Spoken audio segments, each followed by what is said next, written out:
Es una historia envuelta en mitos y leyendas. Cómo una tribu de nómadas errantes diseñó el imperio más grandioso de América en solo 2 siglos.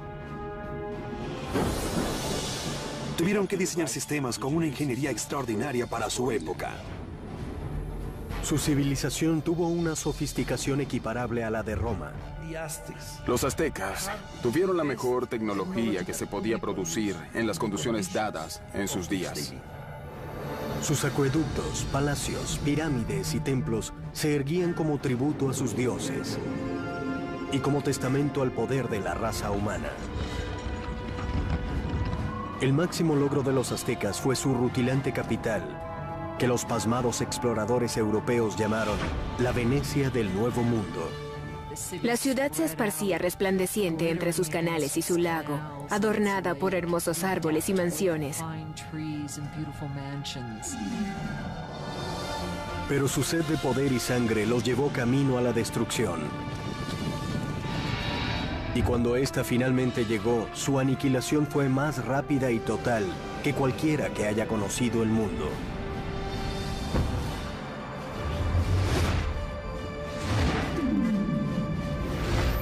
Construyendo un imperio, los aztecas.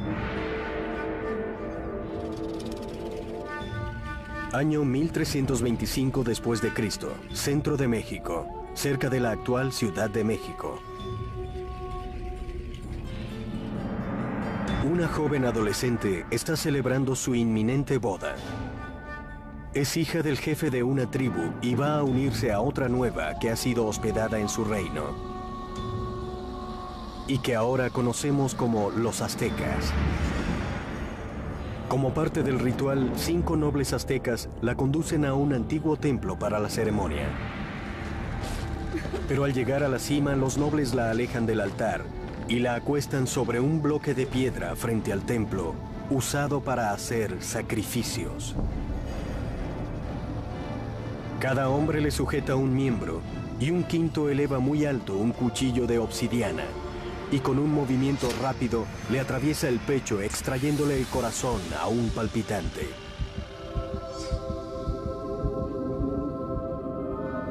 Esa noche invitan al rey a una ceremonia para celebrar el matrimonio. Pero se encuentra con un sacerdote que danza cubierto con la piel aún fresca de su hija. Como parte del ritual, los aztecas la han desollado para adorar al dios de la fertilidad. Al ver esto quedó totalmente horrorizado. Había visto a su querida hija. Y entonces él y sus fuerzas corrieron inmediatamente a los aztecas hasta el lago y hasta esta isla donde se refugiaron. La pantanosa isla era un lugar inhóspito, pero fue aquí desde donde los aztecas vencerían las adversidades en su contra para forjar el imperio más poderoso de América.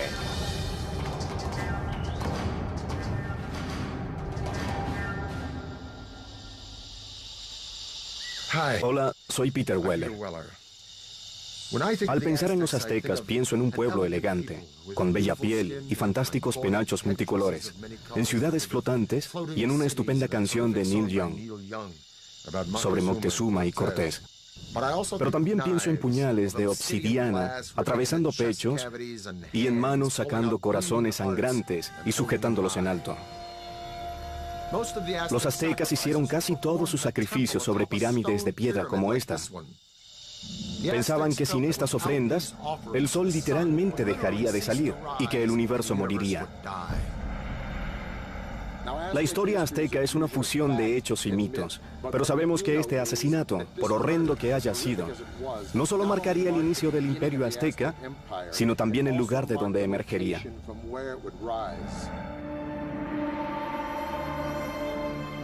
La isla donde los aztecas habían sido desterrados luego del desastroso sacrificio de la princesa estaba en el lago Texcoco, el mayor de 5 lagos interconectados que cubrían un área de unos 64 por 113 kilómetros. Sobre este otrora vasto y amplio valle está hoy la bulliciosa Ciudad de México, una de las más grandes del mundo. Pero hace 7 siglos, la isla era tan pantanosa que nadie la había reclamado para sí. Cuando estaban frente al lago, el líder de los aztecas, Tenoch, anunció a sus seguidores haber visto un águila parada sobre un nopal en mitad del lago, señal divina de que habían hallado su nuevo hogar. Llamaron Tenochtitlán a su ciudad. La vida fue dura para los aztecas en los primeros días de Tenochtitlán, pero tenían una visión. Una visión de una poderosa ciudad copiada de otra antigua y legendaria a tan solo 40 kilómetros de allí, y que ellos llamaban Teotihuacán, o Ciudad de los Dioses. Sabemos muy poco de Teotihuacán porque solo tenemos sus restos arqueológicos. No hay textos ni documentos que muestren qué pasaba en esa gran ciudad. Esta ya estaba en ruinas en la época de los aztecas, pero ellos creían que era la morada de los dioses y donde literalmente había nacido el sol. El lugar que los aztecas más veneraban en Teotihuacán era una pirámide que emergía por encima de los árboles y la llamaban Pirámide del Sol. La gigante Pirámide del Sol contiene 765,000 metros cúbicos de arena y piedra, con una base parecida a la de Giza en Egipto. Los aztecas pensaban que el trazado de Teotihuacán era una imagen del cosmos que sus dioses habían creado. Esa misma imagen será la que intentarán reproducir al construir su nueva ciudad, Tenochtitlán. El reto lo asumirá un líder azteca llamado Acamapixtli. En 1376, este inició un plan ambicioso para diseñar una ciudad avanzada en Tenochtitlán. Pero había un problema. Las islas pantanosas que habían tomado requerían de mucho trabajo, ya que cualquier construcción se hundía. Simplemente no había basamento sobre el cual construir. La solución de los aztecas revolucionaría la arquitectura en América. Comenzaban anclando sus construcciones en el suelo profundo mediante un sistema de pilotes de madera. Los trabajadores cortaban estacas de 9 metros de largo y 10 centímetros de ancho, que eran enterradas en el lecho suave para hacer un basamento. Entre los pilotes vaciaban piedra volcánica para una mayor resistencia, lo que permitía que los albañiles pudieran hacer muros sin temor sobre la base. Se han hallado pilotes de madera que servían para sujetar los cimientos de las pirámides. El hecho de que no se hundieran o de que no se inclinaran es, en mi opinión, una gran hazaña de ingeniería. Tenochtitlán era una ciudad-isla, pero los lagos alrededor solo tenían 2 metros de profundidad en casi todas partes. Parecía una gran área metropolitana flotante. Al principio solo se podía llegar a la ciudad en botes, pero los aztecas luego diseñaron varias calzadas, algunas de 14 metros de ancho, que conectaban su ciudad con las provincias de tierra firme. Las calzadas se sostenían de fuertes pilotes como los de los templos y otras obras. Había que enterrar miles de pilotes en el lecho del lago.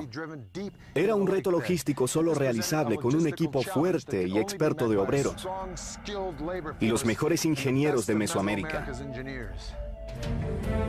Para hacer las calzadas, se enterraban 2 filas de pilotes y se rellenaba el espacio entre estos con piedra y arena hasta subir varios metros sobre el nivel del agua, lo cual permitía que la vía soportara enormes pesos. Estas calzadas se hacían muy rectas, eran muy anchas y tenían puentes levadizos. Así se podía comunicar la ciudad con el norte, el oeste y el sur. Los caminos permitieron a los aztecas transportar materiales de construcción de mayor tamaño y peso, pero esto representó un nuevo reto. No había bestias de carga en Mesoamérica, por lo tanto, todo tenía que hacerse con humanos, sin carros ni ruedas. Llevaban pequeñas cargas en la espalda, sujetándolas en la frente con una cuerda. Los objetos grandes como bloques de piedra o esculturas para templos eran arrastrados por muchos hombres con sogas y posiblemente rodadas con troncos. Según una leyenda, para llevar una piedra a un templo se requirió de 50,000 hombres para arrastrarla desde las montañas a través de la calzada hasta la ciudad. Las calzadas también le sirvieron a los aztecas como un nuevo método de llevar agua dulce a Tenochtitlán. En el pasado, los aztecas habían transportado el agua en canoas desde la orilla opuesta hasta la ciudad. Pero una gran explosión demográfica requirió de una solución de mayor tecnología para suplir la demanda. Querían usar el agua de los arroyos que había en tierra firme, por eso querían hacer un acueducto. Pero los arroyos eran controlados por una tribu dominante en la región, los despiadados tepanecas. Los tepanecas eran quienes controlaban o dominaban todo el valle. Tenían un poderoso imperio. Por lo tanto, eran los amos del valle. Así que los aztecas estaban subordinados a ellos. Al aumentar la población de los aztecas, comenzaron las tensiones con los tepanecas. Los aztecas entonces les enviaron un ultimátum que podría cambiar el equilibrio de poder en la región. El pueblo de Tenochtitlán no solo exigió que los tepanecas le dieran el agua, sino también que ayudaran a construir el acueducto.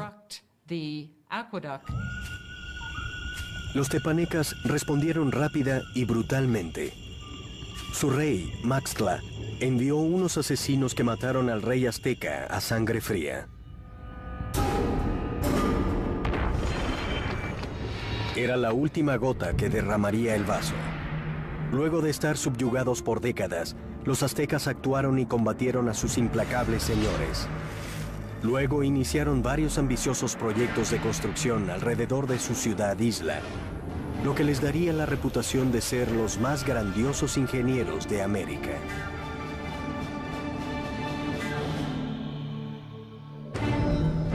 La tribu fundadora de los aztecas se autodenominaba Mexica. De esta tomó su nombre México.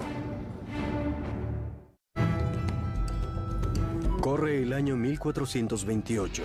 Los aztecas le han declarado la guerra a sus señores, una tribu llamada tepaneca.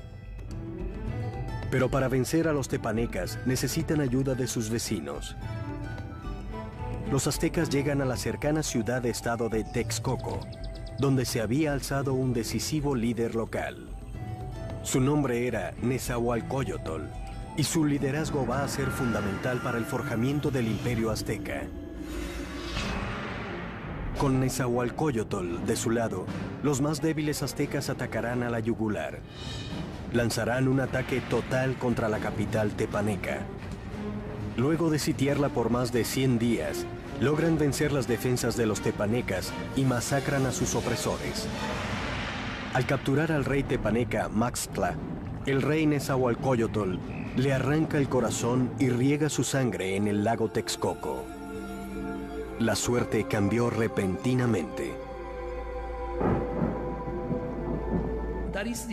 Ese es el momento exacto del comienzo del imperio y los aztecas se vuelven líderes del Valle de México. Luego de conquistar el Valle de México, ya los aztecas podían concentrarse en trasladar el agua limpia a su creciente ciudad. Extraordinariamente, los aztecas diseñaron y construyeron por sí solos algo que pocos imperios dominaron: el acueducto. El acueducto tenía dos canales de 1,2 metros de alto por 90 centímetros de ancho.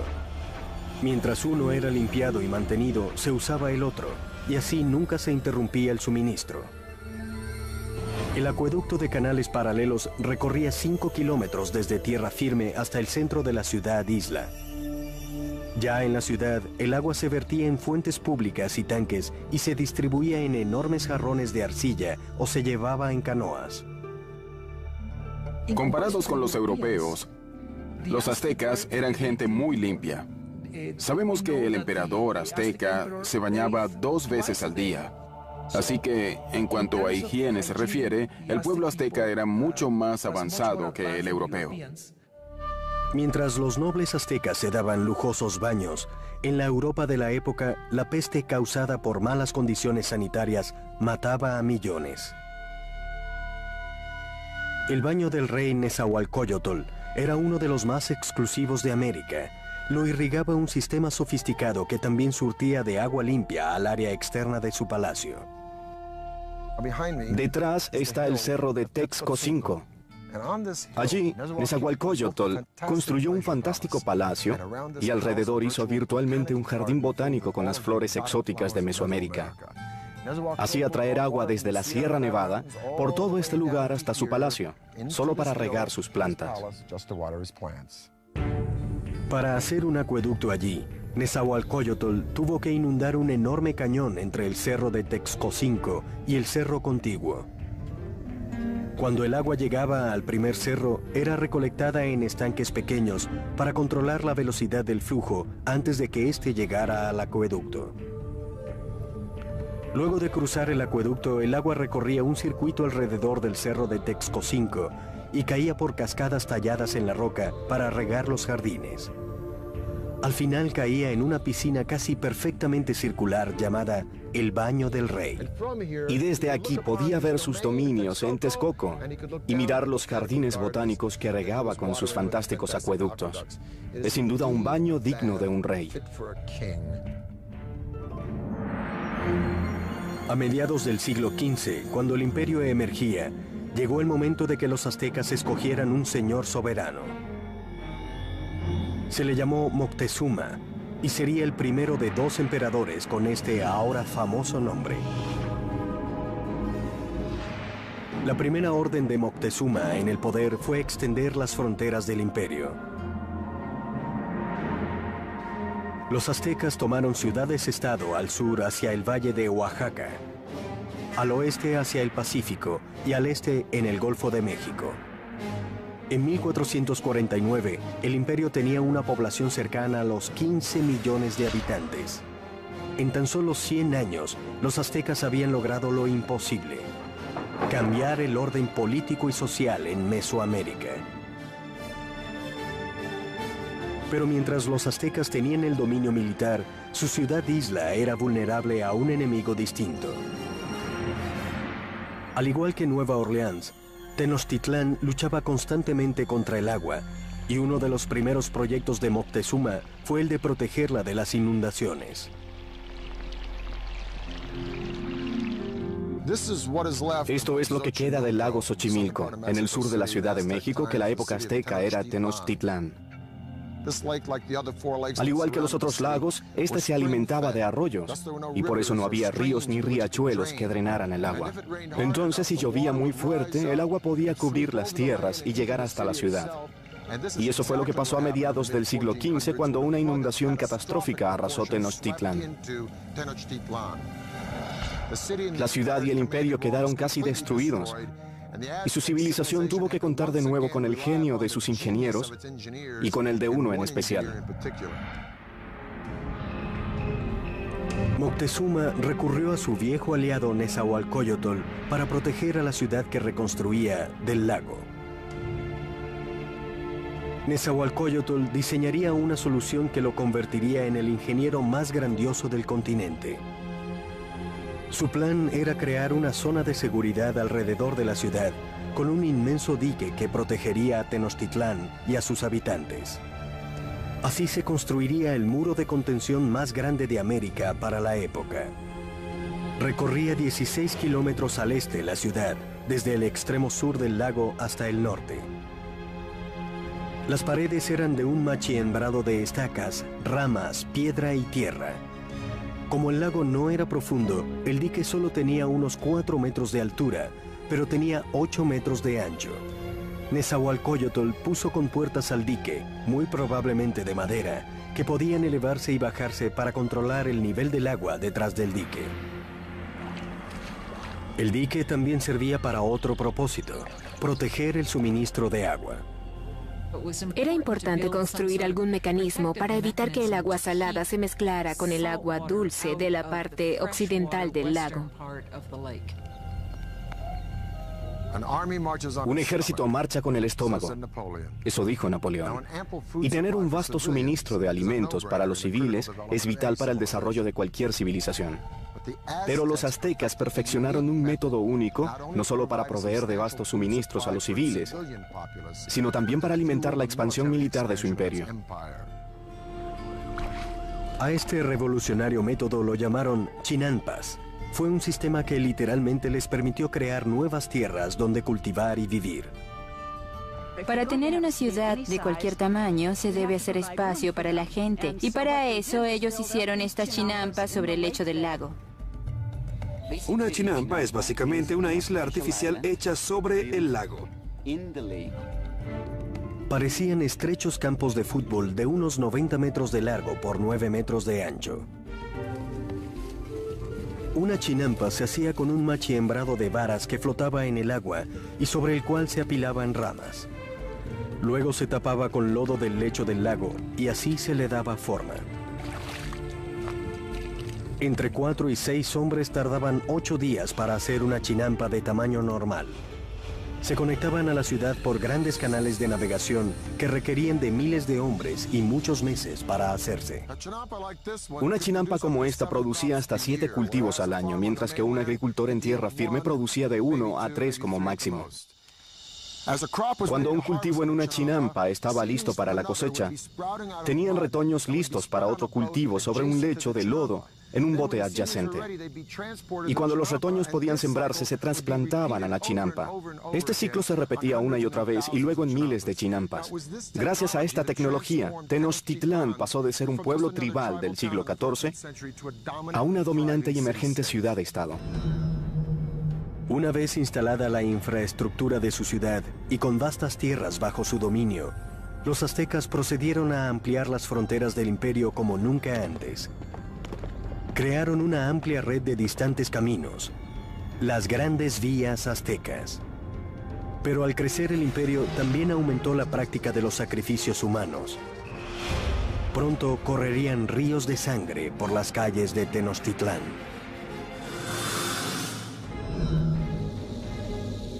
La esperanza de vida promedio de un ciudadano azteca era de 37 años.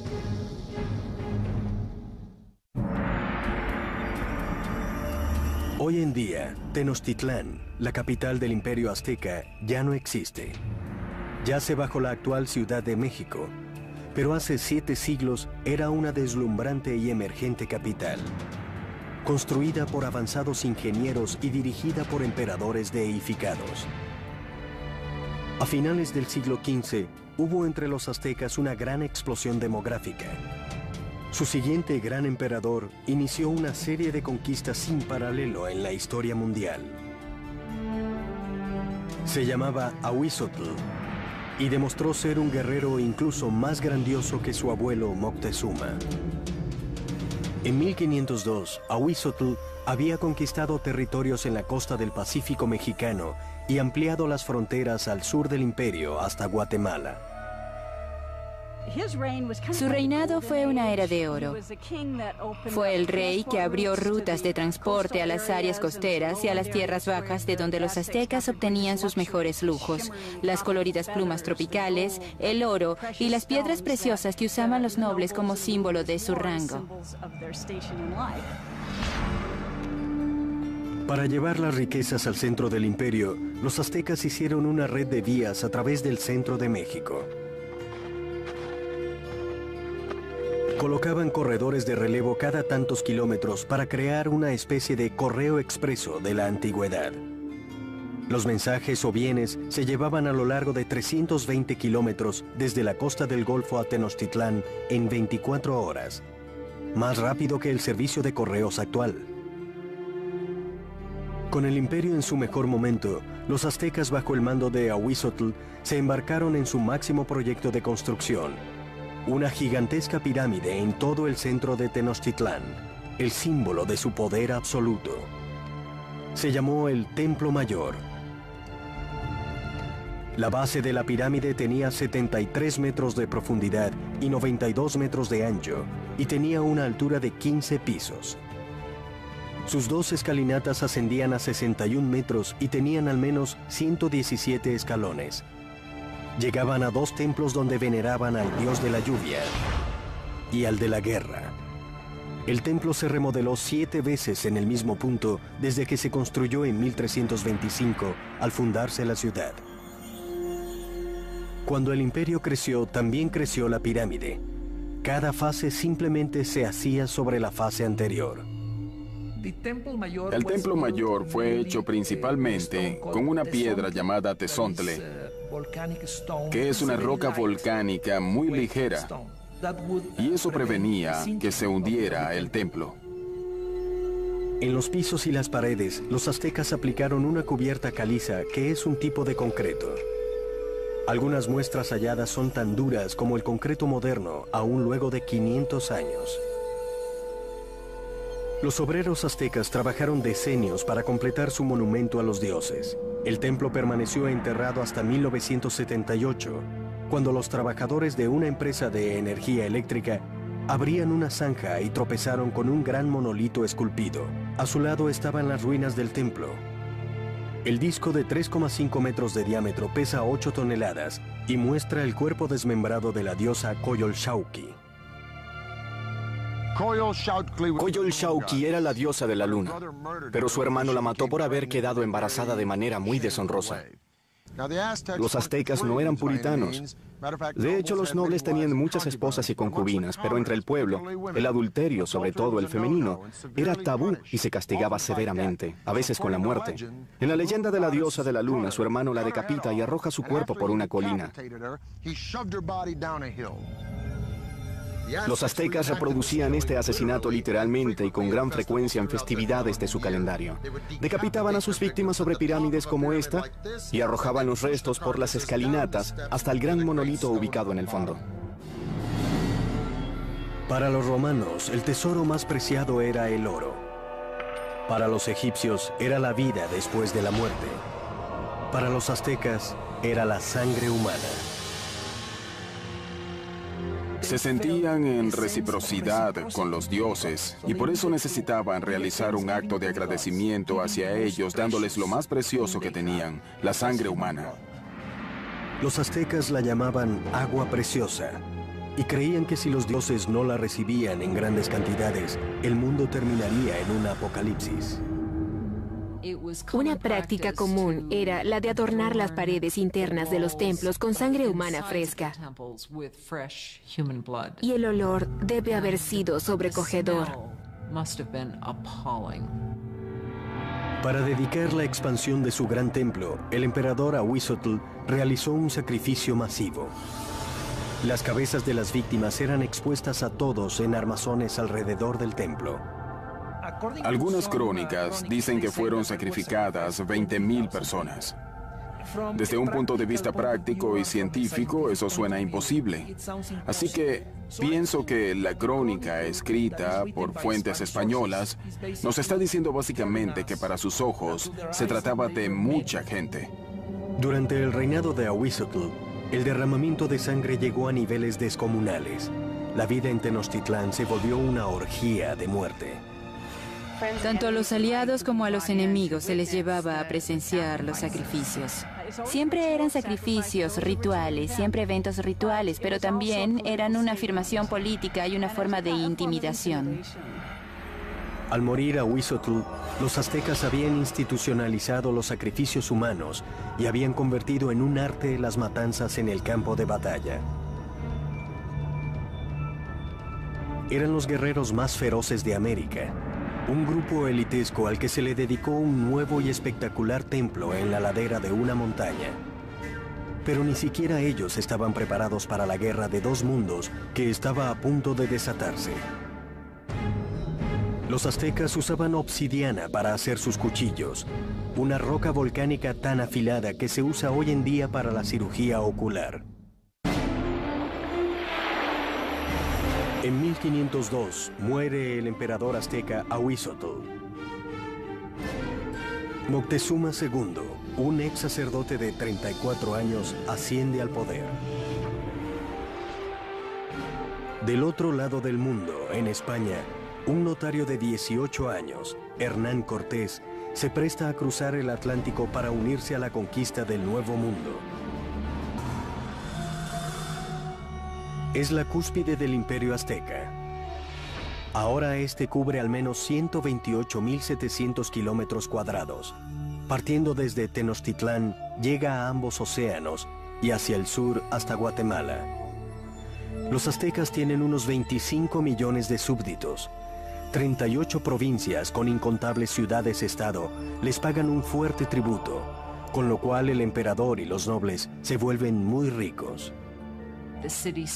La ciudad se esparcía resplandeciente entre sus canales y su lago, adornada por hermosos árboles y mansiones.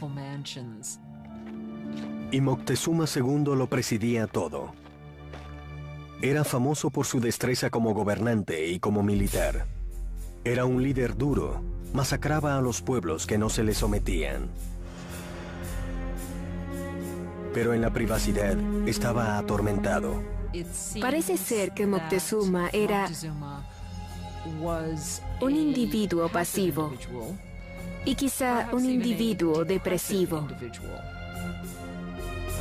Una leyenda dice que cuando vio un cometa que cruzaba sobre Tenochtitlán, pasó el resto de la noche llorando, y que en las semanas siguientes se fue volviendo cada vez más paranoico.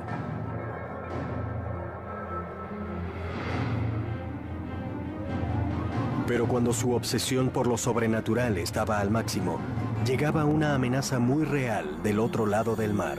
Unos espías que tenía a lo largo de la costa del Golfo reportaron objetos extraños en el horizonte que no sabían cómo describir. Nunca habían visto barcos y no tenían palabras para describirlos. Así que los indígenas dijeron que los barcos eran como montañas que se movían en el agua. En 1519, viajando desde Cuba, Cortés tocó tierra con 11 de estas montañas flotantes y 500 hombres en el Golfo de México, a 320 kilómetros al sudeste de Tenochtitlán. Las tribus se asombraron de estos hombres con armaduras de metal y animales que nunca habían visto. Al avanzar tierra adentro, Cortés masacraba a las tribus que se resistían, pero muchas otras estuvieron muy dispuestas a darles provisiones y hombres. Una de las formas en las que un cacique local de la costa del Golfo les ayudó fue dándole a Cortés y a sus seguidores un grupo de mujeres, las cuales no solo estaban destinadas a hacerles tareas domésticas, sino que claramente también tenían el fin de servirles de cortesanas y de ofrecerles servicios sexuales. Pero entre todas las concubinas, fue una en particular la que atrajo la atención de Cortés. Era la hija de un cacique que había sido vendido como esclavo, y la llamaban la Malinche.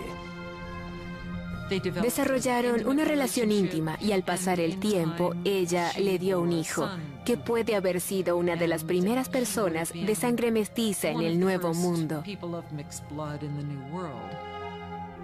Pero ella era mucho más que una amante. Se volvió una intérprete para Cortés, y su papel se extendió al de consejera y mediadora entre él y los aztecas. Ella no solo fue su traductora, también podía contarle cosas que alguien hubiese dicho sin la intención de que él las oyera o las entendiera. La red de corredores de relevo le permitía a Moctezuma conocer los movimientos de los españoles.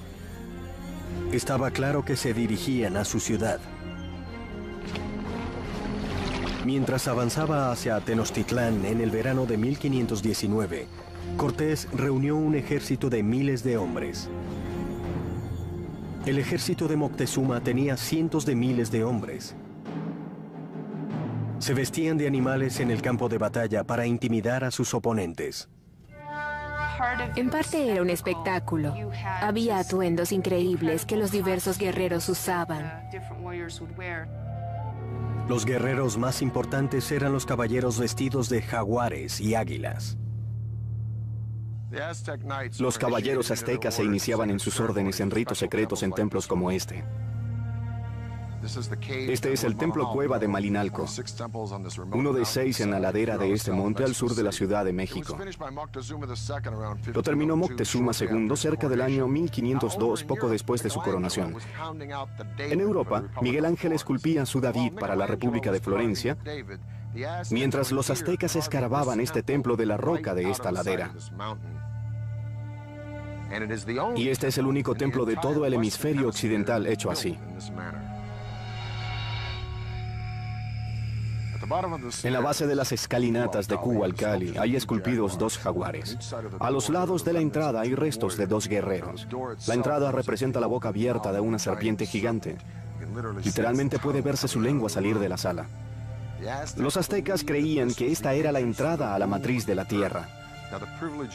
Los guerreros con privilegios podían ingresar dentro de la sala con esculturas de águilas, punzarse la nariz y ofrecerle su sangre en sacrificio a Huitzilopochtli, el dios de la guerra. Pero eso no significaba que sería la única vez que estos guerreros derramarían su sangre.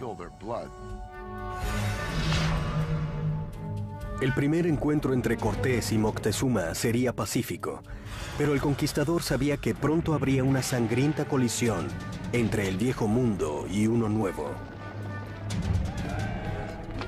Y la aniquilación que se desencadenaría sería uno de los hechos más escalofriantes en la historia de América.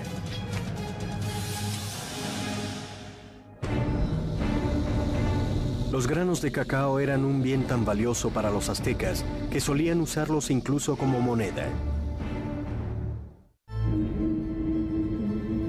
Es el otoño de 1519. El conquistador español Hernán Cortés ha logrado finalmente llegar a la rutilante capital azteca de la que tanto ha oído hablar, Tenochtitlán. La primera vez que los españoles vieron Tenochtitlán, pensaban que era una especie de visión encantada, que habían entrado como en un sueño. Una numerosa fuerza de guerreros indígenas aliados contra los aztecas acompañaban a Cortés a su paso por la calzada principal de la ciudad. El encuentro entre Cortés y Moctezuma en una calzada que conducía a la ciudad tuvo que haber sido uno de los eventos más importantes de la historia mundial. Es sin duda alguna el encuentro entre dos mundos distintos. Cortés le ofreció la mano, pero cuando lo hacía, cuando iba a tocar a Moctezuma, los nobles a su alrededor alejaron a Cortés. No, no, no, es totalmente indigno. Nadie toca a Moctezuma, el gran señor de la tierra. El encuentro entre los dos mundos fue pacífico, pero lleno de tensión. En esa época, Moctezuma se había vuelto cada vez más impulsivo y tendía a sufrir ataques de histeria. Así que el encuentro fue para percibir las fuerzas interiores. Pero los aztecas tenían una diplomacia y un modo de hacer la guerra que era un tanto simplista en comparación al modo tramposo y astuto que tenían los europeos. Moctezuma invitó a los españoles a alojarse en uno de sus palacios, lo cual demostró ser un error catastrófico. Los españoles, al entrar a la ciudad, quedaron tan asombrados que creían estar soñando. En el corazón de la ciudad estaba el colosal palacio del emperador.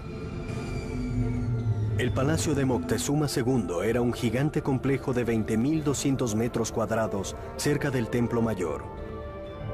Uno de los españoles se percató de que a diario, en el palacio de Moctezuma, se reunían 600 nobles para oír a su emperador.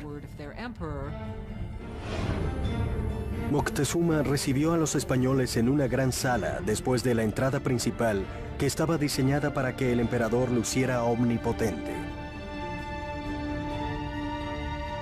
Pero el palacio de Moctezuma sería el último que construirían los aztecas. A menos de una semana de su visita, los españoles atacan a la yugular, secuestran a Moctezuma. Había sido una maniobra osada, pero funcionó. El imperio parecía pertenecerles. Aunque Moctezuma siguiera siendo el mandatario oficial de la ciudad, realmente por algún tiempo no fue sino un simple portavoz de Cortés.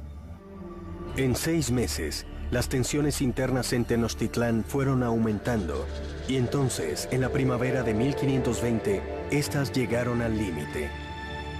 Una mañana, unos soldados españoles interrumpieron un sacrificio sagrado y dieron muerte a los participantes. La acción generó un alzamiento. Para los aztecas, los españoles habían cometido un sacrilegio atroz. La ciudad quedó envuelta en el caos y los aztecas marcharon hasta el palacio de Moctezuma. Moctezuma intentó subir al techo del palacio para hablarle a la gente y calmarla, pero ya no la convencía. Moctezuma se había vuelto un títere de los españoles, por lo cual su pueblo se sintió tan traicionado que le arrojó piedras y flechas. Poco después, el cuerpo inerte de Moctezuma fue arrojado desde un muro del palacio. Quizá nunca se sepa si su muerte fue causada por los españoles o por las heridas que su propio pueblo le infringió. Entonces los españoles decidieron que era buen momento para salir de la ciudad. En la noche del 30 de junio de 1520, los españoles intentaron escapar ocultos en la oscuridad. No podían separarse del botín que hasta el momento habían acumulado, así que cargaron encima todas las cosas que querían llevarse. Fueron presa fácil de los guerreros aztecas cuando estos los interceptaron sobre la calzada. Sus cuerpos fueron apilados rápidamente en el agua. 400 españoles fueron asesinados, al igual que miles de sus aliados indígenas.